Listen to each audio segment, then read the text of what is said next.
Franklin, ¿tú crees que Samuel o Tuto respeten los resultados de la encuesta y que se apoyen mutuamente dependiendo del resultado de esa encuesta? Depende. Mira, yo creo que va a ser muy importante la brecha entre el primero y el segundo, ya sea Tuto o sea Samuel, independientemente o indistintamente, porque para tomar una decisión definitiva, pues si la brecha es considerable entre el uno y el otro, yo creo que deberían decantarse en apoyar, porque de otra manera todo lo que han hecho sería una pantomima.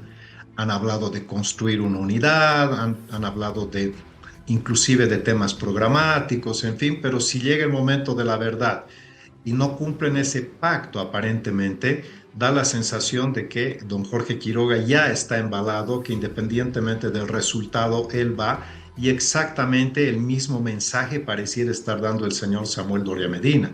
Pues, ¿cuál será la brecha entre el primero y el segundo? Si es muy cerrada, si la diferencia entre el uno y el otro es muy pequeña, es muy probable que ninguno esté realmente animado a dejar su posibilidad de competir, porque todavía después de la definición, es decir, de las inscripciones que se van a dar en abril y todo lo demás, hay un espacio de campaña para seguir creciendo y seguir compitiendo. Lo que sí te puedo decir es que no va a haber absolutamente ninguna posibilidad de un gobierno único o de un gobierno sin alianzas. Estas alianzas, a diferencia del pasado, se están tratando de producir ex ante, es decir, antes de la elección. Pero si esto fuera y si esto corriera como los cánones convencionales, de todas maneras, a futuro también se harían alianzas si es que realmente al final no van con una sola plataforma de dos o tres. Por último, claramente, en este momento no hay absolutamente ningún candidato, ni oficialista ni opositor, que tenga márgenes superiores al 30%. Por lo tanto, realmente el campo de la competencia está totalmente abierto. Y si bien es cierto que la oposición tiene más probabilidades por el hecho de que el rechazo actual hacia el masismo, hacia el evismo y hacia el arcismo, agravado por la crisis, si bien es cierto que tienen un rechazo que amplificaría las posibilidades opositoras, esto no necesariamente significa que se va a producir ese resultado al final, porque todavía tenemos que ver que si no va Lucho y no va Arce, perdón, y no va Evo, entonces hay que ver cuál va a ser la restitución, si definitivamente arcistas y evistas van a ir por separado o finalmente van a encontrar un puente o un punto de intersección. Es probable que esta disputa no tenga remedio, la fractura es muy dura, pero al final, viendo que el peligro es para ambas facciones, pueden terminar tomando una decisión pragmática, que es básicamente sería un pacto de no agresión para evitar mayores desperdicios o desastres dentro de la casa. Israel, ¿la oposición fragmentada es posible que le gane al movimiento al socialismo? Si las fragmentas, Tuto por un lado, Samuel por el otro, Manfred y Chi, los vamos a considerar estos dos como parte de un voto rechazo al movimiento al socialismo, y es imposible, ahí es muy, muy difícil, por lo menos, no imposible, pero bastante más difícil. Las cosas se complican y eso saben ellos.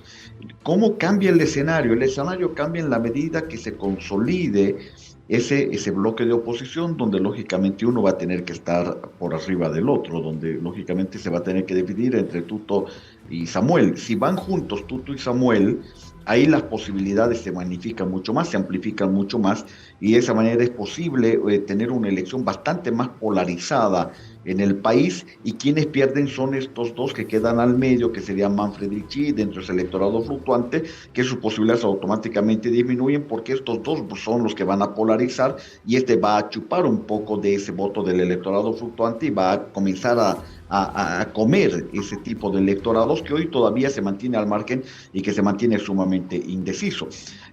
Yo realmente creo que no se va a llegar a una encuesta. No sé por qué tengo mis dudas, porque el que gana la encuesta, Zoraida, gana todo, y el que pierde la encuesta pierde todo. O sea, me parece que están tensionando hasta llegar a un momento en el cual se tengan que sentar Tuto Quiroga y Samuel y se tengan que poner de acuerdo, que sería lo mejor para ellos y sería lo mejor para el país. Porque caso contrario, el que pierde perdió su nivel de negociación. El que pierde la encuesta automáticamente pierde ese músculo político que habría tenido, que habría sacado, que habría logrado durante este tiempo, y no le va a quedar otra que ponerse en las condiciones de que ha ganado la encuesta, y esto seguramente ninguno de ellos va a querer arriesgar. Por consiguiente, tengo todavía mis dudas de que se llegue a esa encuesta, y por el otro lado tengo también mis dudas de que vayan por separado en el movimiento socialismo. Yo creo que en algún momento se van a sentar y van a ver alguna candidatura de consenso, porque Evo Morales es el que sigue manteniendo la base social, es el que tiene todavía un piso bastante elevado del 20%, y es el que tiene un crecimiento transversal en todos los departamentos, mientras que Luis Arce tiene la sigla, pero nada más que eso, ni siquiera el apoyo de los empleados públicos, que antes era más o menos un soporte. Entonces, si quieren tener un nivel de supervivencia y pelear todavía por lo que para ellos es importante, de mantener el gobierno, van a tener nomás que unificar criterios, y ahí es muy probable que tengamos alguna candidatura unificada, unida, aunque con chicle, pero de un solo candidato.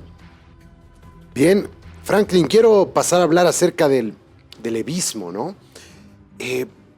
Me ha sorprendido mucho la semana pasada, o hace un poco más de una semana, cuando obligaron a Andrónico a asistir a un ampliado, una reunión en el Chapare, y lo hicieron escuchar algunas determinaciones del ampliado en el que estaba prohibido básicamente de irse a una candidatura.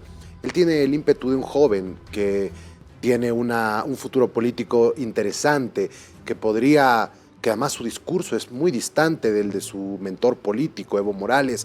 Sin embargo, es un rehén del evismo, porque su vida, todo está en el Chapare, su familia, etc. Entonces, tiene peligro si es que se osara cortarse el cordón umbilical, como lo dicen algunos analistas. ¿Cómo ves el futuro de Andrónico?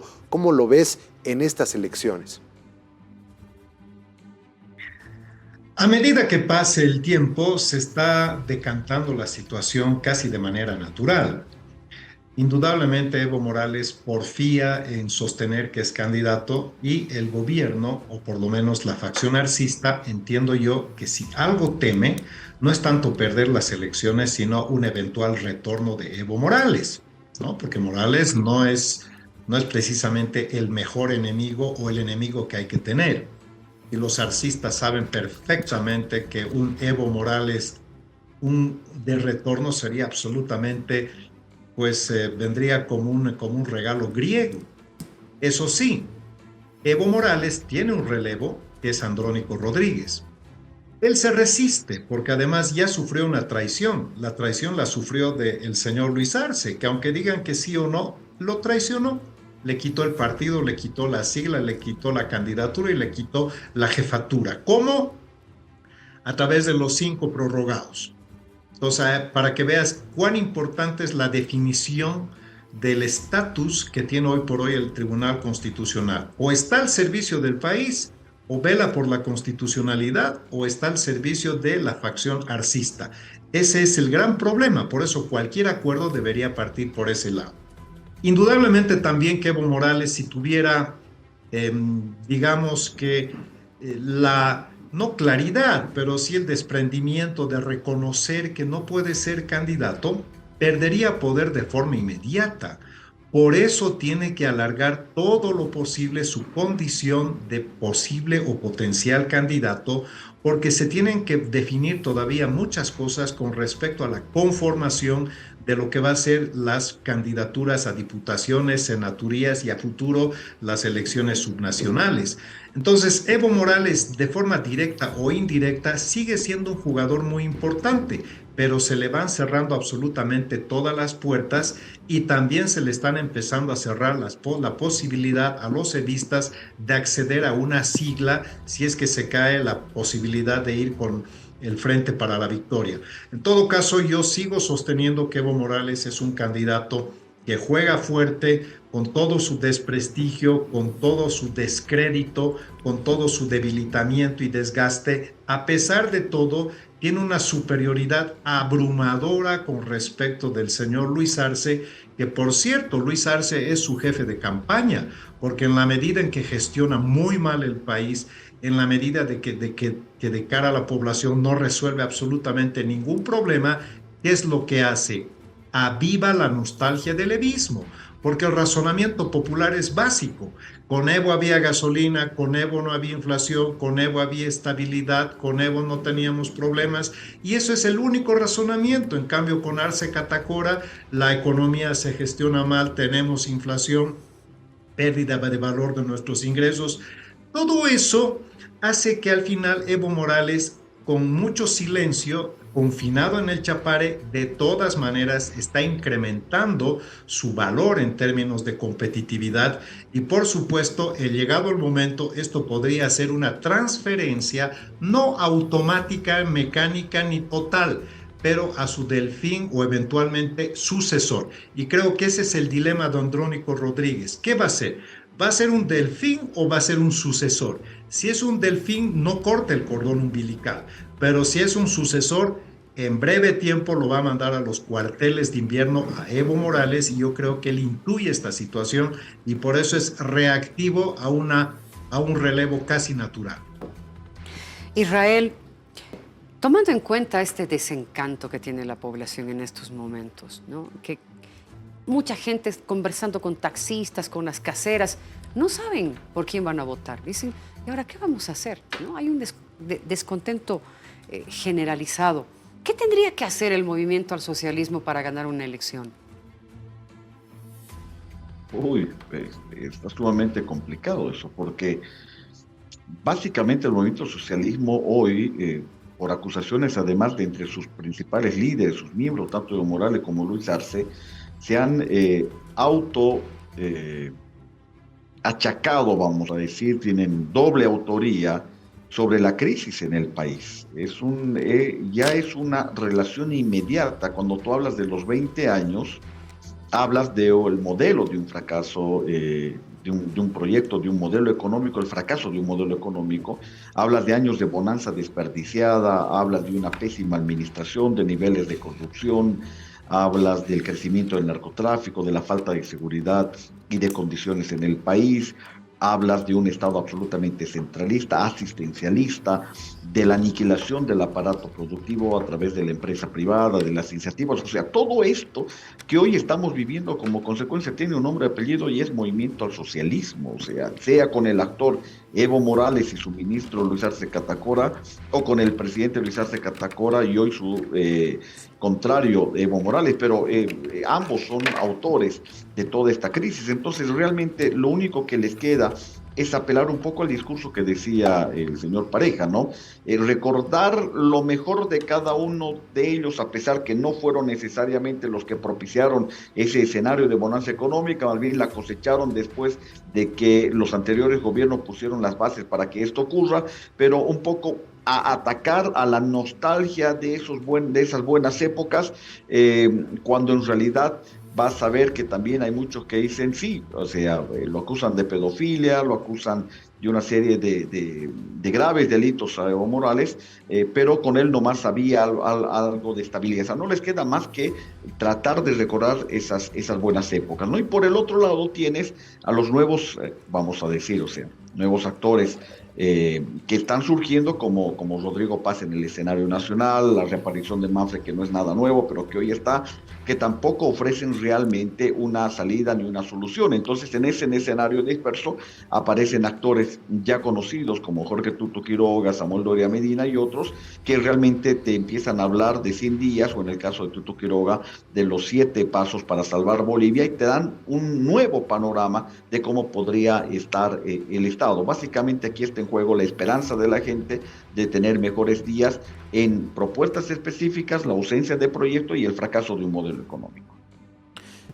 A ver, Franklin, sobre el voto étnico, el voto de lo nacional popular, esta parte que es bastante hormonal y finalmente dentro de todo una elección se define con la tripa, con las hormonas, así se vota. Teniendo en cuenta esto y lo que se ha construido con el Estado plurinacional, con lo nacional popular, con todo esto que viene además tan antiguo desde todo el siglo pasado básicamente, no hay esa representación ahora, o por lo menos esa representación estaba apoyada en Evo Morales. No hay un representante de esas características y el bloque opositor básicamente no ofrece capitalizar esta necesidad que existe dentro de un grupo de votantes tan grandes. ¿Cómo crees que va a ser el voto de aquellas personas que consideran que lo nacional popular, lo étnico, es fundamental para llevar adelante el país? Para mí es una falacia, es una impostura hablar de el bloque popular en términos solamente étnicos. El movimiento al socialismo, cuando ganó con más del 50% la primera vez, significa que copó una parte importante del bloque popular. No me gusta decir nacional popular porque se sobreentiende que es popular y es nacional. Es un término zabaletiano que no me gusta. Pero al mismo tiempo, el movimiento al socialismo con Evo Morales no solamente copó la izquierda, copó el centro y copó una parte de la centroderecha. Por eso el movimiento al socialismo tenía una configuración policlasista. En la actualidad ha perdido la centroderecha, ha perdido parte del centro y ha perdido parte de la izquierda. Por lo tanto, se quedaría con el bloque popular, que no necesariamente tiene características étnicas, porque lo popular no necesariamente hay que asociarlo con lo étnico. Lo que pasa es que la retórica, particularmente del impostor vicepresidente, que siempre trata de enarbolar un andinocentrismo forzado, antropocéntrico, confrontador, inoculado de odio, ya no va a funcionar. Es más o menos como ese razonamiento mecánico. Hay que ser un candidato de Occidente y del Oriente. Hombre, mujer, citadino, campesino, experimentado, joven. No, la población ya no está para esos embustes. Hoy por hoy la crisis es un vector muy importante que va a definir inclusive el perfil del candidato. Ya no es una cuestión de tu origen étnico, ya no es una cuestión de tu género. Es una cuestión que está vinculada a quién podría inspirarle confianza al electorado para resolver la crisis económica, la crisis además, crisis múltiple, porque es constitucional o institucional, es política, es económica, es medioambiental. Entonces, yo creo que este fuelle tan fuerte, tan postizo, tan andinocéntrico y tan forzado, como si Bolivia fuera el Ande, se está cayendo, se está desmoronando y forma parte de otro de los embustes de este proceso fallido. Y cierro con esto. Cuando se ha ido diluyendo la confrontación ideológica en el país, entonces han empezado a inocular la confrontación étnica. Por eso tienes esos discursos absolutamente desproporcionados de denos todo lo que viene del oriente. Si en Santa Cruz bajan una huipala, es un crimen, lo cual indudablemente es un despropósito total. Pero si en el Alto queman una bandera cruceña, nadie dice nada. Entonces ahí ves el doble rasero andinocéntrico que nos hace daño, que nos hace pelear, cuando en realidad Bolivia ni siquiera es el Ande, ni siquiera es indígena, sino somos un país de raíces mestizas. Eso mismo yo creo que ha ido dosificando, porque Evo Morales sigue pensando como hace 20 años. Me quieren eliminar de la competencia porque soy indio. Eso es una total impostura. Queremos que se vaya, ¿por qué? Porque es un tipo que nos ha sumido en la crisis, en la confrontación, en el odio. Lo propio el actual gobierno, que no se puede disociar precisamente de las mismas características. Así que yo te diría, querido Jorge Luis, que la vena racial ha tratado forzadamente de ser un vector para tratar de confrontar y polarizar a la sociedad a tal punto de romper el tejido social, pero se ha roto por otros factores, no necesariamente por la vía de lo étnico. Israel, durante los últimos años, estaríamos hablando, no sé, unos 20, 30 años, la población se decantaba principalmente al momento de votar por elegir a una persona, ¿no? La admiración a una persona, el caudillo. ¿Estas elecciones van a ser diferentes? Absolutamente, totalmente diferentes. Hoy no solamente importa el mensaje, sino importa el mensajero, importa la propuesta, hoy más que nunca.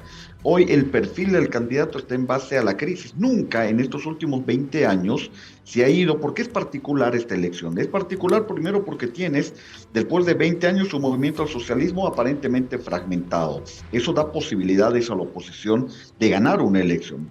Pero además porque por primera vez en 20 años vamos a ir a una elección con una crisis económica galopante, con una crisis económica muy fuerte, lo cual genera que la gente comience a buscar otro perfil de candidato, comience a buscar otras soluciones y básicamente es el candidato que le dé solución a sus problemas económicos a través de una propuesta de salvataje del país. Entonces la crisis se ha convertido en un factor desequilibrante y por eso los perfiles del candidato. Cuando tú estás en épocas de estabilidad económica, estás en épocas de una bonanza económica y el ciudadano lo siente en su bolsillo, lo siente en su cotidianidad y vienen candidatos con discursos de reivindicaciones sociales, vienen candidatos con discursos de además incorporación de clases, y todo ese discurso, la gente hasta desde una visión paternalista dice, este es el candidato, hay que incorporar, asume otro tipo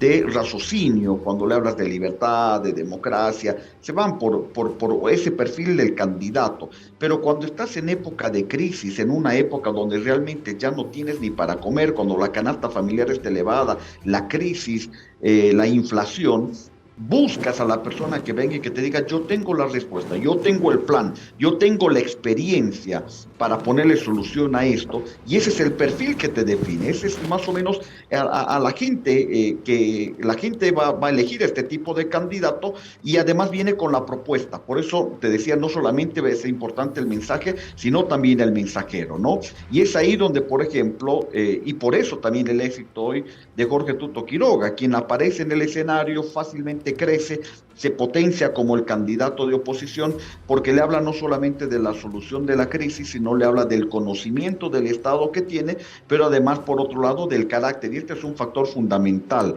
Después de esta elección, si alguien de la oposición gana, vas a tener al movimiento al socialismo en las calles y lo vas a tener en la Asamblea Legislativa. O sea, dura labor para el que vaya a estar en el gobierno y tiene que ser un candidato que además demuestre carácter, demuestre temple, y es por eso las características que hoy está en discusión.